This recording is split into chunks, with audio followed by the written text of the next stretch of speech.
জ্যোতিকা দাসের মতো অনেক মেয়েকে পথ দেখাবেন, যারা সৎ পথে থেকে নিজের শির দ্বারা সোজা রেখে সমাজে লড়াই লড়ছে। নিজেদের প্রতিষ্ঠা করার লড়াই।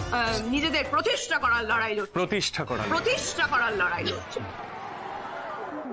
দেখেছিস মেয়েটা কতটা বাড়াবাড়ি করছে? আরে আমি তো মায়ের কথা শুনেই বুঝেছিলাম যে মেয়েটা বাড়াবাড়ি করবে। তবে ধ্রুব ভাই এই কেসটা জিতেছে বলে কিন্তু আমার খুব আনন্দ হচ্ছে। ধ্রুব ভাইয়া কেসটা জিতেছে বলে আমার খুব আনন্দ হচ্ছে।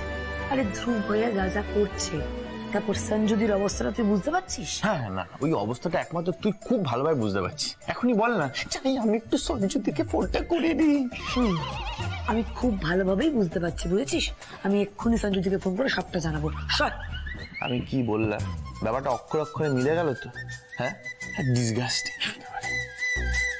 আচ্ছা মা, আজকের দিনটা কিন্তু তাহলে ভালো করে সেলিব্রেট করা দরকার। কি করা যায় বলো তো? ও দিদা, আগে একটু মাংস ভাত হয়ে যাক না গো। হয়ে যাক। সাথী, তুমি তাহলে বাজারের ব্যাগটা নিয়ে এসো, আমি দেখে শুনে সব নিয়ে আসছি। ওই মাংসের ঝোলটা যা রাঁধে না, ও মা, আজকে কিন্তু তোমাকেই রাঁধতে হবে। হ্যাঁ হ্যাঁ, সব হবে। তুই মাংস জোনাকি, বলছিলাম কি যে তোর দাদু তো রাত্রিবেলা ভাত খেতে ভালোবাসেন না, শরীরটাও আজকে খুব ভালো নেই। আজকে বরং ফিস্টিটা থাক। এই জোনাকি, তো দিদাকে বলে দে আমার শরীরের চিন্তা না করে নিজেরটা দেখতে। আমার শরীর ভালো আছে, আর আজ রাত্রে আমি মাংস ভাতই খাবো।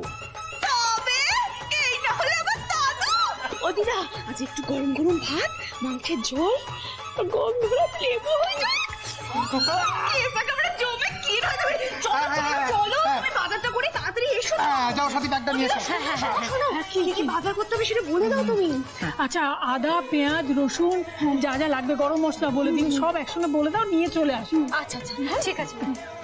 ছোট খোকা, একটা কাজ কর না, আজকে একটু মিষ্টি মুখ হবে। বুঝতে পেরেছি, ফেরার সময় ভবেন ময়রা হয়ে আসতে হবে, তাই তো? কি আনবো, রসগোল্লা না দানাদার? দানাদার আনবি, আমার দাদু ভাই ভালোবাসে না। ঠিক, একদম।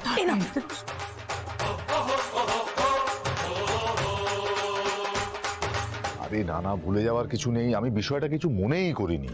আর দেখো, শুধু শুধু এইসব বলে আমাকে তুমি আর এম্বারাস করো না প্লিজ।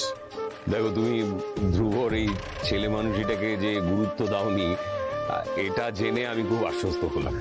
আর তুমি আমাদের ফ্যামিলি ফ্রেন্ড বলেই এই জায়গায় ব্যাপারটা শেষ করলে, অন্য কেউ হলে কিন্তু। আমি তো অন্য কেউ নই। আরে বাবা, আমাদের বন্ধুত্ব তো শুধু কোর্টরুমের মধ্যে লিমিটেড নয়। আসলে আমি যেতাম তোমার বাড়িতে, আজই যেতাম, ইনফ্যাক্ট আমাকে যেতেই হতো।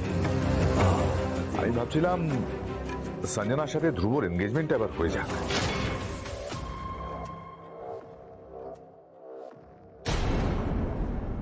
ও, যদি বৌদির কোনো সমস্যা না থাকে। না না, ওর আবার কি সমস্যা থাকবে? তুমি আমার মনের কথাটা কি করে বুঝলে বলো তো? হ্যাঁ, আমিও তো এই কথাই ভাবছিলাম যে ওদের বিয়েটা এবার হয়ে যাক। আরে আমাদের ভাবনাগুলো মেলে, তাই তো আমরা বন্ধু, তাই না? আসলে এমনিতেও আমি আজকে খুব খুশি। সঞ্জনার কালকে বার্থডে বলে কথা। তাহলে তুমি কালকেই পার্টিটা দিয়ে দাও। দেখো রঘু, আমি বলছি এই বিয়েতে সবারই শুভ হবে। ওই দেখো, একে বলছো শুভ, তার উপর বলছো কাল। আরে ভাই, আমি জানি শুভ মানে কাল পরশু তরশু বলে কিছু হয় না, শুভ মানে আজই।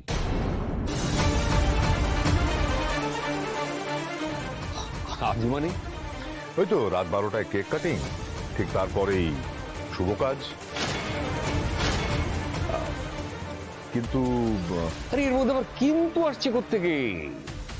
সব অ্যারেঞ্জমেন্ট হয়ে যাবে, ডোন্ট ওয়ারি। না না, অ্যারেঞ্জমেন্ট নিয়ে আমি ভাবছি না, আমি ভাবছি ধ্রুব মানে দাদু ঠাম্মিকে ছেড়ে আসতে পারবে তো? হ্যাঁ, নিশ্চয়ই পারবে।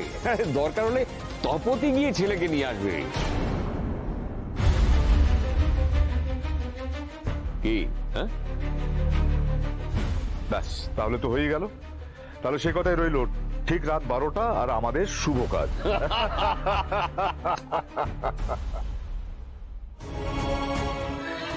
বল। গিন্নি, আমার নাতিকে ভুলে দাও, তার বাবার কাছে চলে যেতে। আমরা এতদিন একা ছিলাম, একাই থাকতে পারবো। চলে যেতে বল।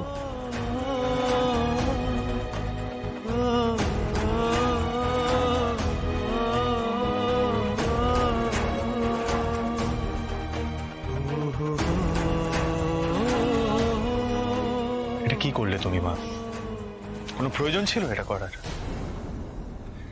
এই পরিবারের মানুষজনকে যদি এক মুহূর্তের জন্য শান্তি না দিতে পারো, অ্যাটলিস্ট হার্ট করো না ওদের মা, প্লিজ রিকোয়েস্ট করছি। ধ্রুব, প্লিজ মা, তুমিও রাগ দেখাতে পারো, হ্যাঁ? তাহলে যাও, গিয়ে একবার আমার বাবাকে গিয়ে বলো, কঠিন সময়ে যে নিজের বাবার পাশে দাঁড়াতে পারে না সেই মানুষটা এক্সপেক্ট করছে তার কঠিন সময় আমি তার পাশে দাঁড়াবো। Isn't that unfair, মা? আপনি একটা কথাও ভুল বলছেন না নাতিবাবু, কিন্তু সংসারে সাদা কালোর মাঝামাঝি অনেক ধূসর জায়গাও আছে। না চাইলেও আপোষ আমাদের করতেই হয়, কখনো মিথ্যের সাথে, কখনো সত্যির সাথে। দাদু ভাই, তুমি একটা অন্যায় বিচার করবে আরো একটা অন্যায় করে?